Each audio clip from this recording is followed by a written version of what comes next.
मेरा सबको नमस्कार। इस पाठ को आगे बढ़ाते हुए हम वर्ष 82 पर चलते हैं।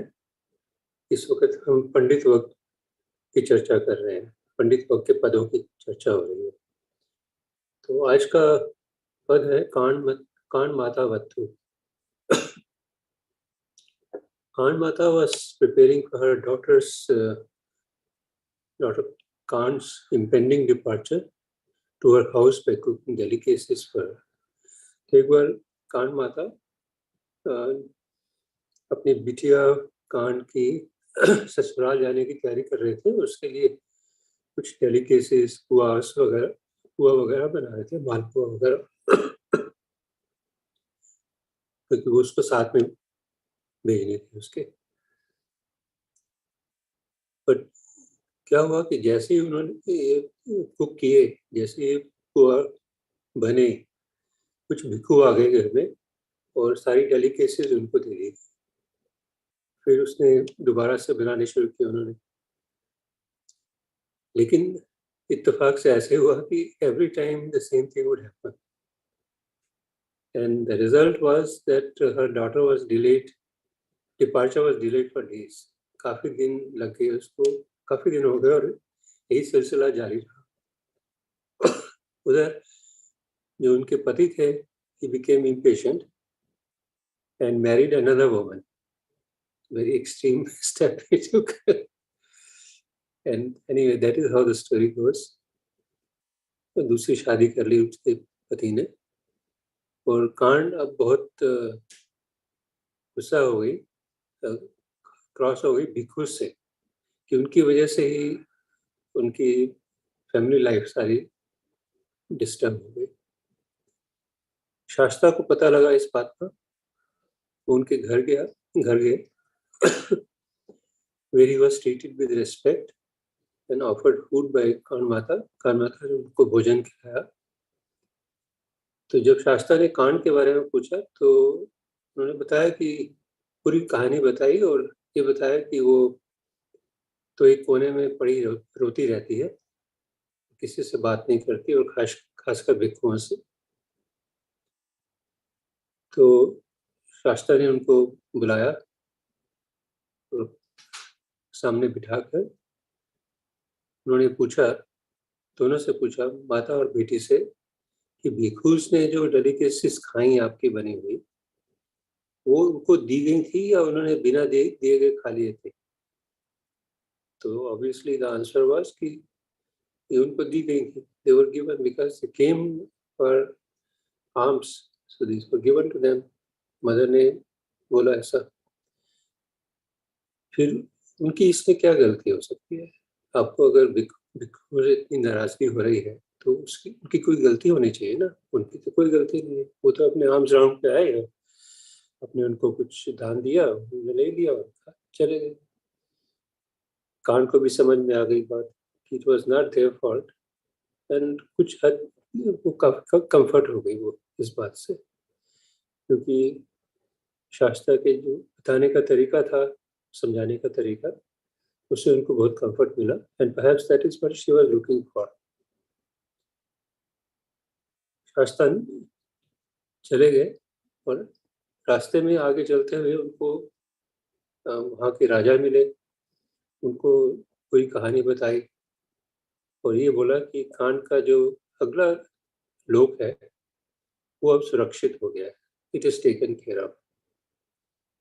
तो राजा ने कहानी सुनकर कहा कि इस लोक में भी वो सुरक्षित है। तो उन्होंने उसके लिए एक रथ भेजा कांड के लिए, उनको बुलाया, सुशोभित किया ज्वेलरी वगैरह से, और adopted her his daughter, उसको अपनी बेटिया की तरह अडॉप्ट कर लिया। और बहुत ही जल्द she got married to a wealthy and generous man who gave her full freedom to perform dhamma deeds with his money. तो एक अच्छे परिवार में उनकी शादी भी हो गई। Shasta, while speaking this verse, said that once in an earlier life as well, he had admonished her successfully.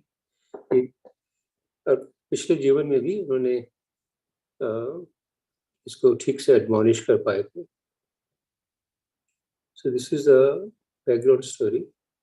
जो उन्होंने वर्स बोला वो ये है, कांड माता वत्तु।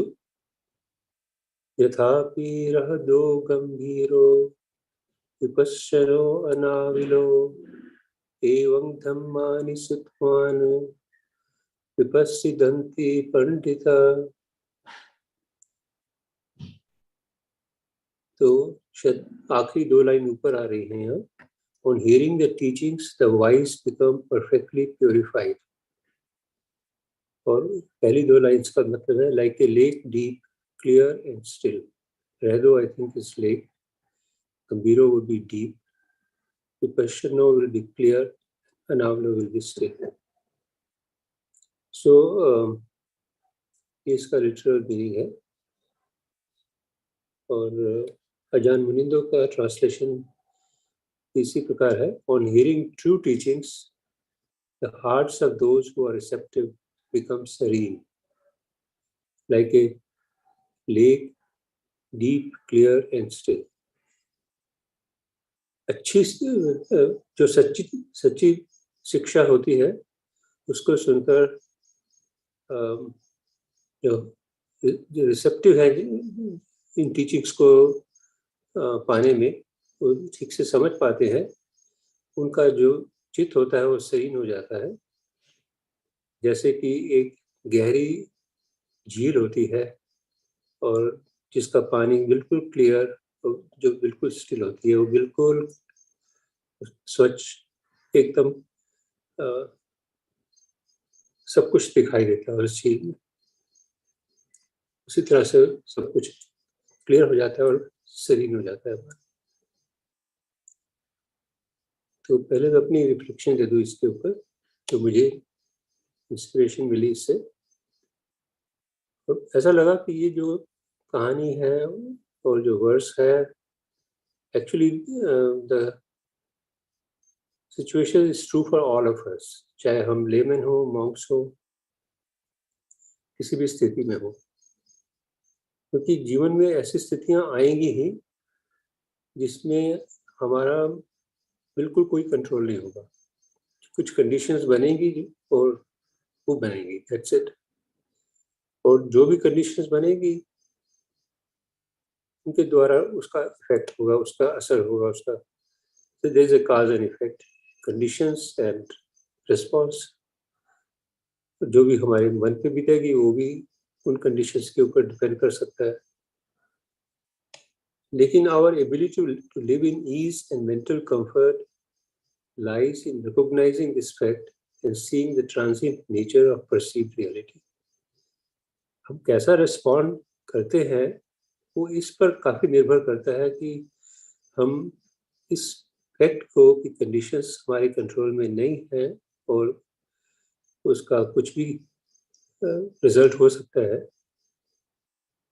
ये that's a fundamental nature of things. Percept nature is transient and जो हमारी रियलिटी है, जो परसीव रियलिटी है, वो अकॉर्डिंगली चेंज होती रहती है। As conditions change, the reality appears to be different, and that is all that ever happens in life, changing conditions and effects। यही होता रहता है जीवन में, कंडीशंस चेंज होती रहती है, हमें रियलिटी का अनुभव होता है, आभास होता है, लेकिन रियलिटी का आभास हमारी अपनी कंडीशंस के ऊपर रेलिवेंट है, डिपेंडेंट है। और जीवन में सिर्फ यही होता है, चेंजिंग कंडीशंस एंड इफेक्ट्स। शायद ये भगवान की बहुत बेसिक टीचिंग है और इस टीचिंग को हम अच्छी तरह से एब्जॉर्ब कर लेते हैं तो इस रेल में हमारी जो सफरिंग का एक्सपीरियंस है उसको हम स्टीयर अवे कर सकते हैं। लेकिन इस सफरिंग को स्टीयर अवे करने की जो हमारी एबिलिटी है वो है कि हम अपने आप को ट्रेन करें इस तरह की थिंकिंग में, भगवान की टीचिंग में, जो कि एसेंशली 4 आर्य सत्यों पर आधारित है। क्योंकि 4 आर्य सत्य हमें इस टीचिंग का पूरा रूप सही दिखा देते हैं। जो 8-fold पाथ है, it's a path to wisdom, that steers us away from suffering and brings us to our true home. Noble eightfold path से ही हम अपनी सफरिंग को दूर कर सकते हैं और हम अपने रियल सुरक्षित रिफ्यूज की तरफ में आराम से शांति से रह सकते हैं. So this is my reflection as I understood things. If there is any comment or alternative view, you're welcome to.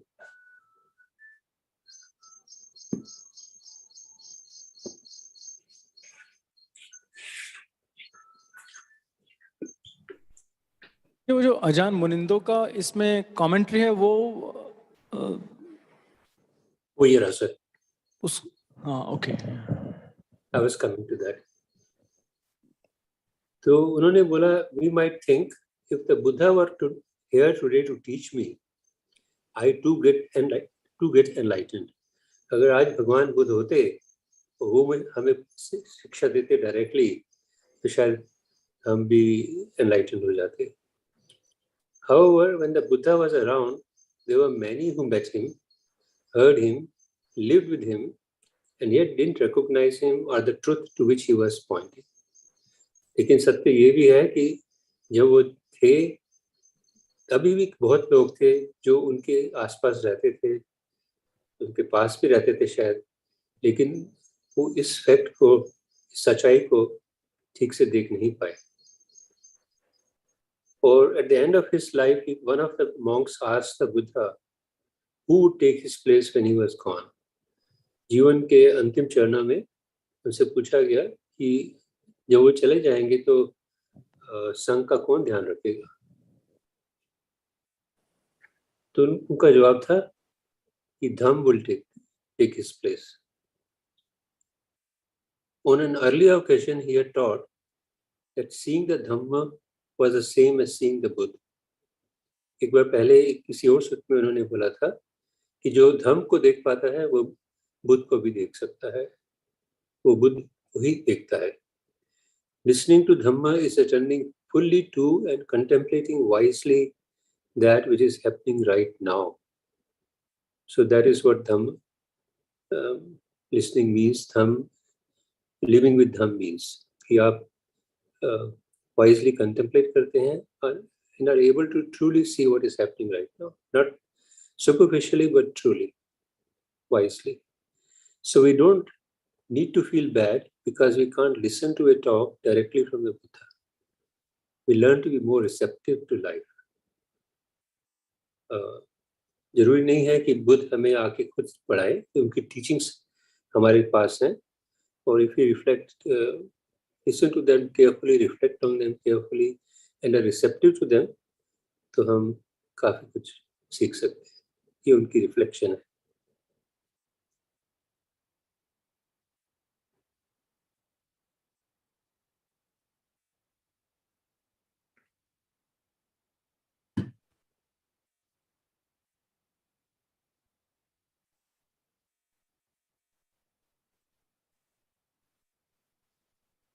तो अगले वर्ष पे चलता हूँ.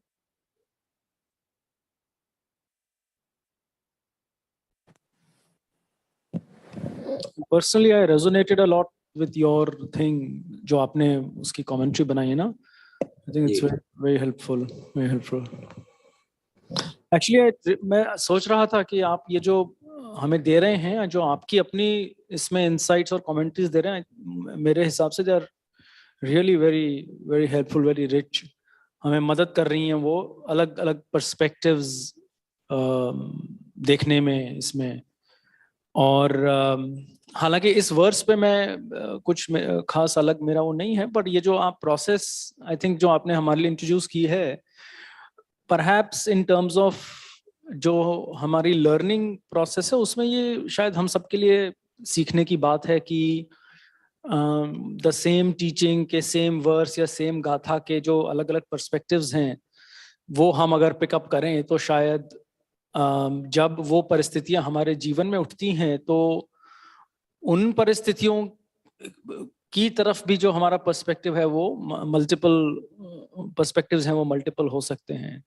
तो आई थिंक फिर से just in line with my own tendencies, looking at the process in this, it's really very rich. ये कल मैं सोच रहा था, आज भी सोच रहा था सुबह, जैसे हम अपने धम्मपद का पूल अब एक्सपैंड कर रहे हैं और लोग उसकी प्रेजेंटिंग में जुड़ रहे हैं. I think I'd really like to basically compliment and thank you for this enrichment of how we do this study.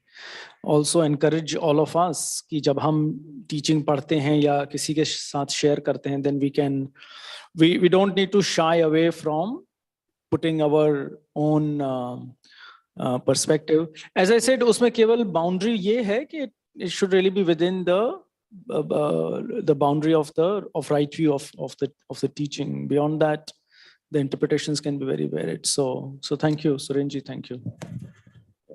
Thank you for your nice words, Bhante ji.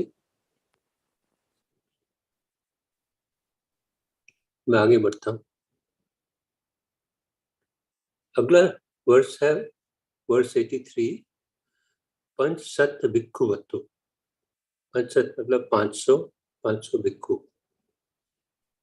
तो इसका कंटेक्स्ट ये है, संदर्भ ये है कि वारंजा गांव के एक ब्राह्मण ने भगवान और उनके संघ को वासा की स्टे के लिए बुलाया अपने गांव में. तो शास्ता पहुंचे वहां 500 भिक्खु उसको लेकर अपने साथ.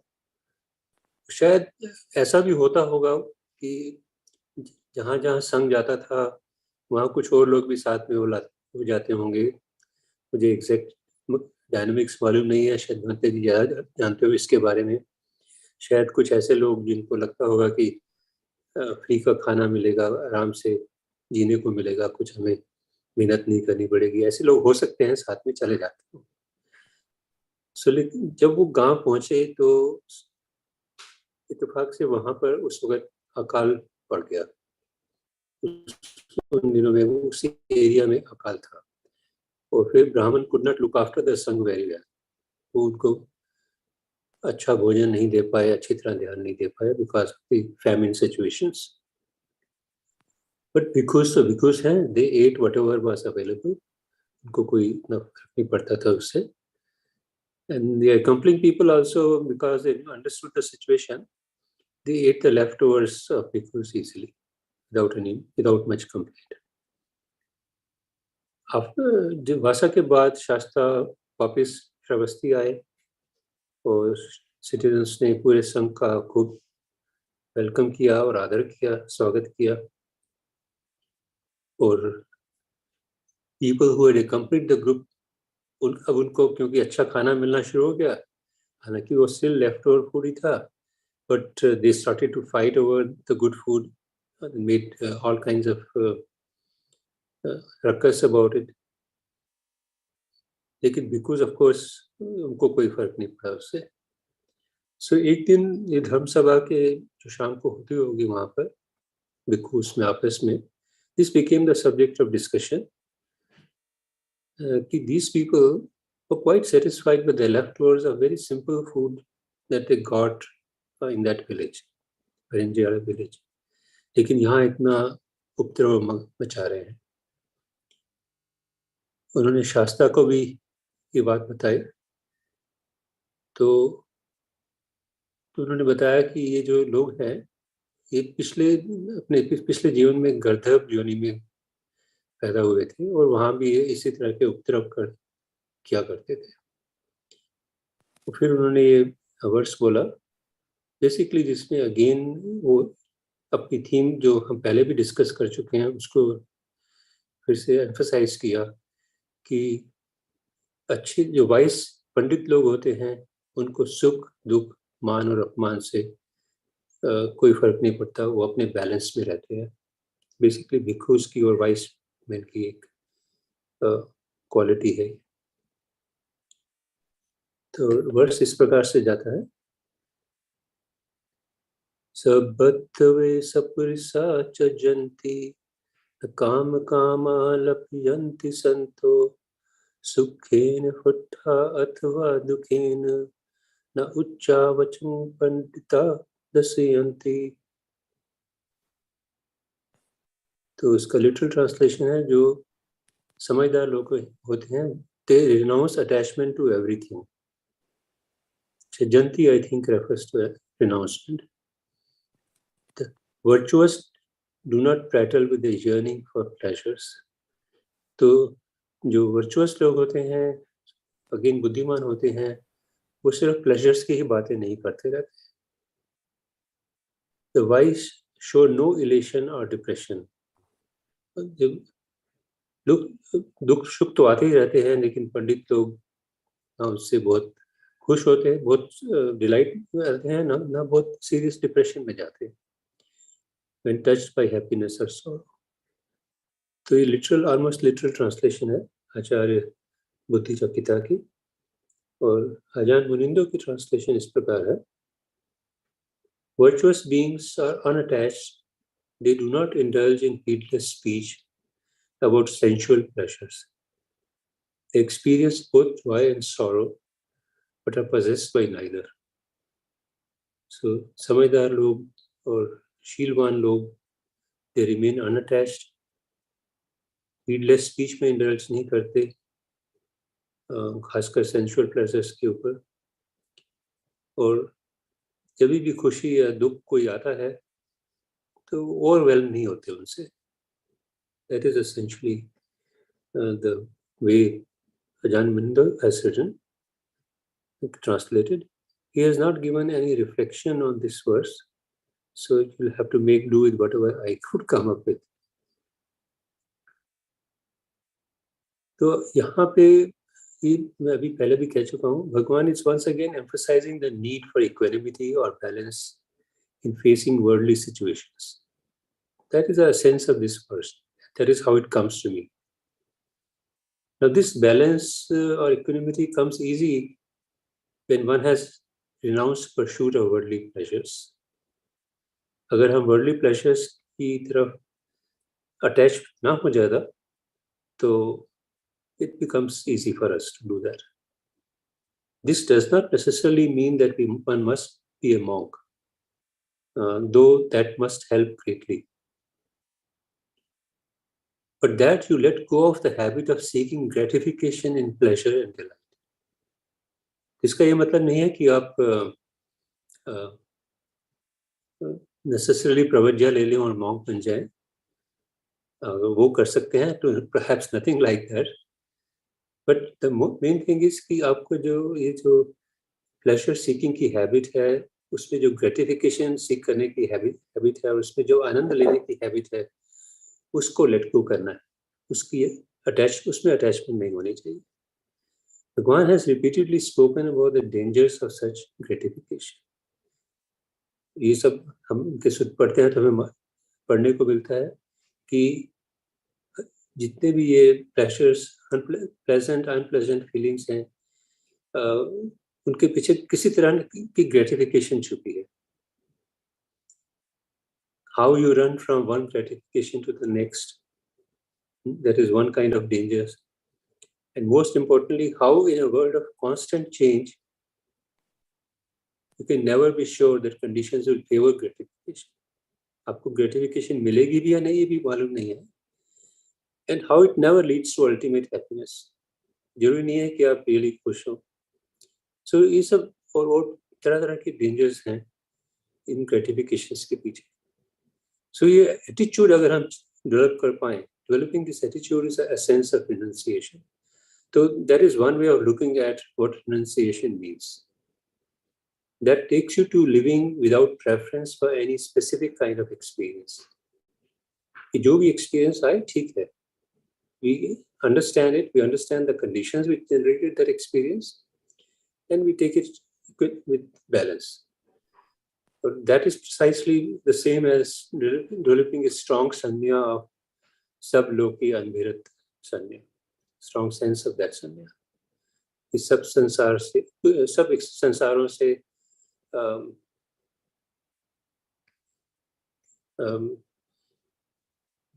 बेसिकली मैं वर्ड नहीं आपके इस वक्त मुंह में आ पा रहा, उसको उनकी तरफ उपेक्षा।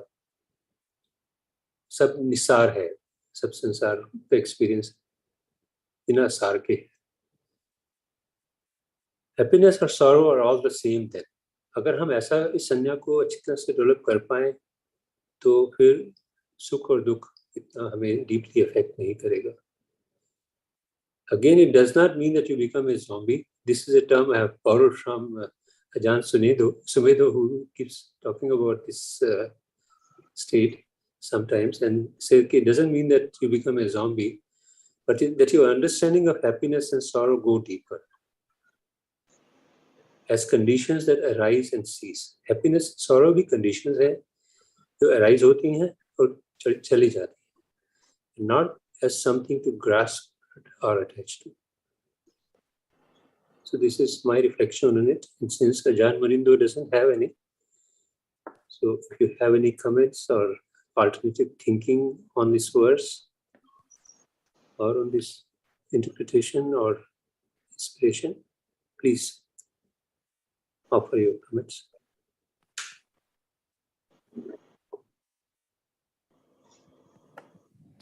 So Surendra ji, I want to propose something. आप बताएं आपको क्या लगता है? जो शब्द हम यूज कर रहे हैं ना यहाँ पे, देखिए फॉर एग्जाम्पल हैप्पीनेस, सॉरो, अजहन मुनिंदो ने यूज किया था जॉय, और मुझे याद नहीं है क्या था उसका एक काउंटर पार्ट था, जॉय एंड सॉरो। हाँ यहाँ भी सॉरो है, ठीक है। I would propose that ये जो लोक धम्म है ना, praise and blame, gain and loss, अब मुझे याद नहीं आ रहा एग्जैक्टली बाकी जो दो सेट्स हैं, हाँ क्या है जी please? Success and failure, right. और चौथा मुझे भी नहीं आ रहा उसमें है ना। मेरा प्रोपोजिशन ये है कि एक्चुअली जब सेंस कांटेक्ट के कारण प्लेजेंटनेस या अनप्लेजेंटनेस एक्सपीरियंस होती है, उस स्टेज पे तो उस स्टेज की यहां बात हो रही है। क्या बात हो रही है कि उसको हम एक ही तरीके से देखें। The moment pleasant becomes, what's the word here? Happiness, or pleasant becomes joy, or pleasant becomes praise. The feeling of pleasantness becomes any of these. I would propose that's already at the level of sankhar. That's already at the level of reactivity. So sure, the sankhar having arisen, the reactivity having arisen, you may still be able to awaken sati and pragya, और उसको आगे बढ़ने से, तन्हा से उपादान पे जाने से हम शायद प्रिवेंट कर सकते हैं। But the real subtlety I would propose is कि उसको actually pleasant unpleasant के स्तर पे अगर हम कोशिश कर रहे हैं पकड़ने की, such that pleasant happiness में ना बदले, such that unpleasant sorrow में ना बदले। Because if you see definition of dukh, already it has sorrow in it, which means already you've gone, in a sense the reactivity has taken place, in a sense tanha has arisen, in a sense sankhar arise हो गया है। So जो यहाँ propose किया जा रहा है, that's perfect in terms of management. In terms of eradication, we probably have to go a step further. We probably have to tighten our standard. We probably have to raise the bar. कि मैं pleasantness को happiness perception मेरा अगर pleasantness की तरफ ऐसा जो कहता है कि अरे तो बहुत अच्छा है, then already that is sankhar. अगर unpleasantness की प्रति the desire for it to change है, then already there is reactivity. That is what I call sorrow. So just a little subtle thing. I don't know. Does that make some sense? I'm not sure if. No, I think it makes a lot of sense. और कल भी शायद आप इसी point को एक दूसरे context में बोल रहे थे, परसेप्शन के ढंग में, परसेप्शन के कंटेक्स्ट में इसी चीज को बोल रहे थे शायद, जहाँ तक मेरी समझ में आया है। तो आई थिंक इसमें आप जो कह रहे हो है तो सही, बट ऐसा हो पाएगा या नहीं हो पाएगा मुझे मालूम नहीं, कि प्लेजेंट से हैप्पीनेस बिल्कुल ही नहीं होगी। एक अरहंत क्या फील करता है इसके बारे में मेरे लिए कहना मुश्किल है, कि उसके वो कभी, वो तो हमेशा ही हैप्पी रहता है ना, तो हैप्पीनेस तो है। sorrow shall is not appropriate perhaps in some sense, कि वो कुछ भी conditions हो, his heart remains at peace. I think that is probably a better thing to say than happiness and sorrow, and that is what we should work for. That is, and what you are saying is that the process starts before you become happy and sorrow, and we must catch the situation at the level of feeling, कि जैसे ही कुछ भी feeling हो उसका ये impact नहीं हो, संखार नहीं बने उसका, तो ये पॉसिबल तो Yeah, what I'm proposing, Surendra ji, is कि हमें कम से कम ये अवेयरनेस रहे, ये जानकारी रहे, ये नॉलेज रहे, ये विद्या रहे कि भाई मैं जो हैप्पीनेस और सॉरो को इक्वानिमसली देख रहा हूं, अच्छी बात है, sure, that's great, that's obviously the first step, but that's not the ultimate step, that's the important thing. Otherwise we go into the trap, I mean we may go into the trap कि मेरी सती और प्रज्ञा काफी बढ़ गई है, सो फिर लगभग कोई भी जो अंदर से टेंडेंसी बेस्ड रिएक्टिविटी आती है, I am able to see through it without it becoming उपादान भाव एटसेट्रा. वो संभव है. But as I understand, the Buddha's path is more. The Buddha's promise is beyond. The third noble truth is not the arising of tanha and it's not converting into upadan. The third noble truth is the remainderless fading away of tanha. Ji ji. So the arising of happiness in a sense is that tanha. Or arhant is probably, I mean, how would I know? But the arhant is probably not really happy all the time. But जो आपने शब्द इस्तेमाल peace का किया ना, I think it's that the mind doesn't move. So of course, doctrinally as we understand, आप pleasantness, unpleasantness experience करते हैं, पर वो pleasantness को मैं happiness बनाऊं, वो मेरा योगदान है ना, वो that is the role of tanha या sankhar, isn't it? और अनप्लेजेंटनेस को मैं सॉरो बनाऊं या whatever are the other words हमने इस्तेमाल किए हैं, है ना, ब्लेम बनाऊं, लॉस बनाऊं, जो भी और लोग धम्म के जो परजोरेटिव वाले पार्ट्स हैं, वो तो मेरी तृष्णा का रोल है ना. So what I am proposing is कि हम इस बात की अलर्टनेस, अवेयरनेस ना जाने दें और इस ट्रैप में ना फंसें ये कि हम इसी को अल्टीमेट मान लें कि हैप्पीनेस और सॉरो को मुझे एक साथ देखना है अल्टीमेटली. या ऑफ कोर्स पहला कदम तो यही है कि हैप्पीनेस और सॉरो को एक साथ देखना है, बिल्कुल ठीक है, लेकिन केवल पहला कदम है, उसके आगे भी एक कदम है. तो अगर हम दूसरा कदम विच इज इरेडिकेशन वाला कदम उसको नहीं, हमारी समझ में नहीं है, तो ये संभावना है कि हम एक्चुअली जो मैनेजमेंट का स्टेप है उसी को Buddha's path मान लेंगे. So there is that little point that I think it's not a little point, it's probably a very deep point, and we must keep that in our awareness. I totally agree. Perhaps it doesn't come out in my thinking yet very explicitly, and that's because probably I'm nowhere near what you are really saying. And yes, होना तो वही चाहिए, remainderless eradication, remainderless fading away का real अर्थ तो शायद वही होगा जो आप कह रहे हैं. इसमें मेरा एक क्वेश्चन है भंते जी, if you or anybody else can enlighten me. As we were discussing yesterday also, the real culprit here lies is a perception. जैसे हमारी pre-labeled situation, pre-labeled tendency होती है किसी भी एक्सपीरियंस को रिकॉर्ड करने की, किसी के भी बारे में, तो उसके हिसाब से हमारी फीलिंग पैदा होती है और उसके हिसाब से ये सब होना शुरू हो जाता है. तो I was wondering to myself कि जो अरहंत्स होते हैं उनकी परसेप्शंस कैसी होती हैं, तो किस तरह की परसेप्शंस अपने, क्योंकि perceptions are based on your experience, on the memory of your experiences, and then you have labeled those experiences in a certain way. So how do the arahants go about it? इसके ऊपर अगर आप कुछ कह सकें तो it will be very nice. I mean, obviously मैं केवल डॉक्ट्रिनली रिस्पॉन्ड कर सकता हूँ, है ना, ऑब्वियसली। जो कल सुत्त की बात हो रही थी, गिरिमानंद और द्वितीय संन्या, I think obviously the answer is there, isn't it? जी जी जी।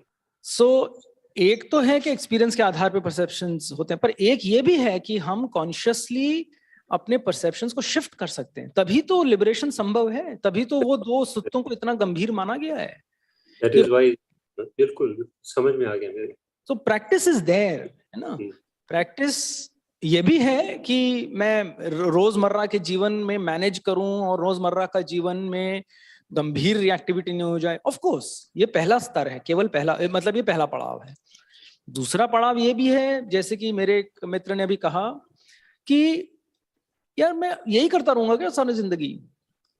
तो अगर इरेडिकेशन करना है तो उसके सुत वो हैं जो कल आप लोग डिस्कस कर रहे थे, है ना, द्वितीय संन्या और गिरिमानंद। आई एम श्योर और भी होंगे, ये तो खैर हमारे, क्योंकि हमने स्टडी किया इसलिए हमें पता है। तो अच्छा, मेरी ये संन्याएं हैं, इनको मुझे अनभिरति में परिवर्तित करना है, या प्रतिकूल में परिवर्तित करना है, या अशुभ में की तरफ बढ़ना है, या अनित्य की तरफ बढ़ना है। और फिर देखिए उसके मापदंड भी हैं वहां पे। We keep thinking like Mr. Dhar has been trying to emphasize to us so much कि हमारी अनित्य तो वो तो पता है, मुझे पता है। Do I really know it? उसकी क्या मापदंड है? Like they said there कि praise जो है वो मुझे repel करे। उसका क्या मतलब है? How will praise repel me? वो जो हमने अभी डिस्कस किया कि वो pleasantness will probably just stop at pleasantness versus the mind labeling it as something else. So that's where the practices are, and we've sort of already studied them. That's the reason I'm guessing Dr. Dhar ने इस बार chanting book में या generally ये संन्यास का इतना focus किया। In fact, if you remember, संन्यास का focus उनका शुरू हुआ था पिछले वास में, जब वो अपने आप से प्रश्न पूछ रहे थे कि यार क्या हो रहा है, where am I stuck, अपने व्यक्तिगत अपने लिए, है ना, तब ये बात उठी थी। So that's what it looks like. Thank you. Thank you for reminding us. Of course, after discussing those sannyas, one knew this, but आपने बहुत explicitly समझा दिया उसको। इसमें एक और context आता है, अगर आप सुत्तों को ध्यान से पढ़ें तो जब झाना की descriptions होती है, झानास की, तो if you go beyond, क्योंकि मैं तो सिर्फ पढ़ ही सकता हूँ, accomplish तो कुछ भी नहीं हो पाता हमसे, but if you go beyond the first 4 jhanas, तो 8th jhana में there is a state. Of course, I don't understand any of the next 4 states very clearly as to what they possibly mean. तो उसमें एक state आती है, the state of perception, and it's neither perception nor non-perception. तो शायद ये जो हम डिस्कस कर रहे हैं उससे रिलेटेड है।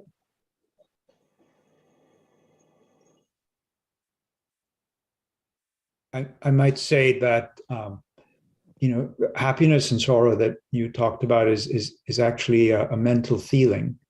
So to what Bhante Ji said, there is contact in the mind when you have sense consciousness or feeling arising on the level of the body, but it's the state of mind that generates the mental feeling, because the contact of phassa at the level of the mind and the mind objects, which in that case are feelings arising at the senses, is what generates the mental feeling and also the perception.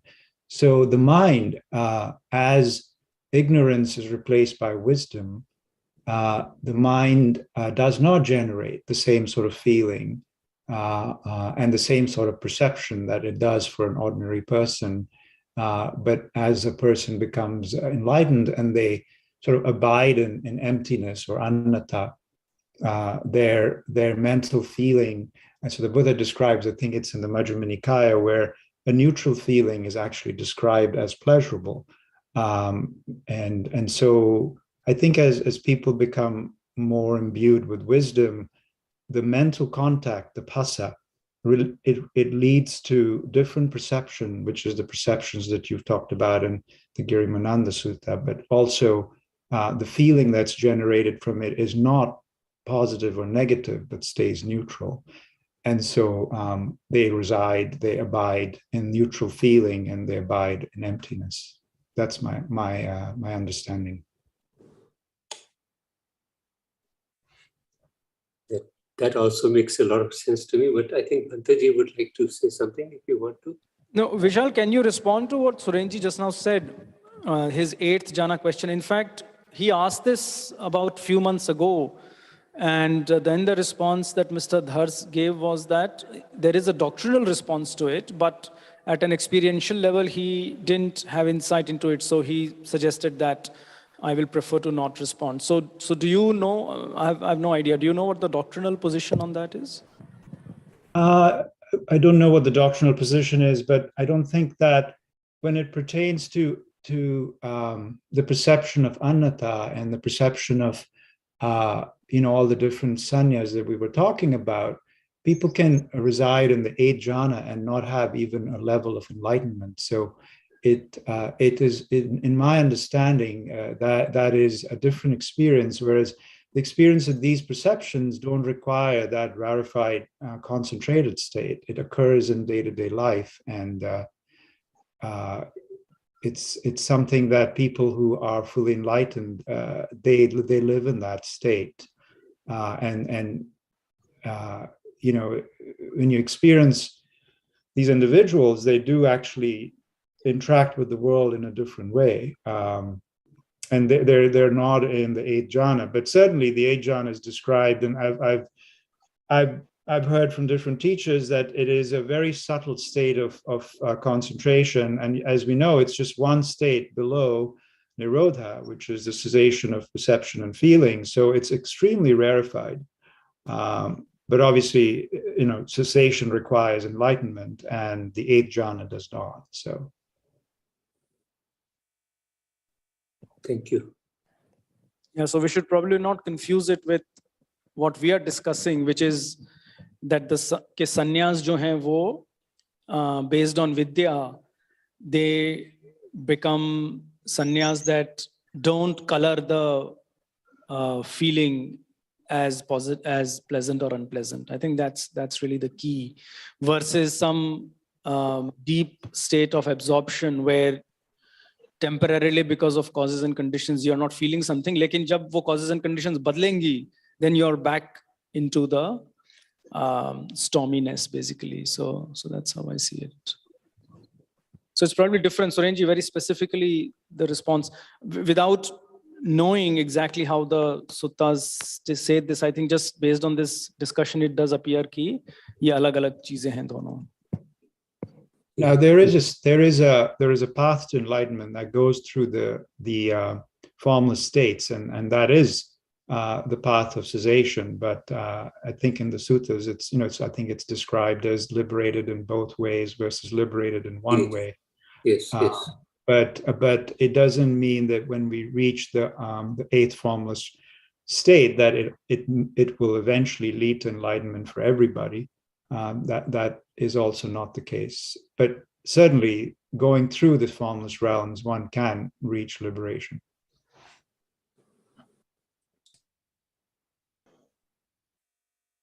Thank you for very useful points made by both Bhanteji and Vishalji.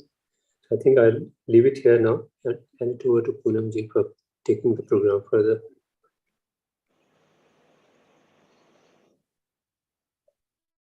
Prasad ji,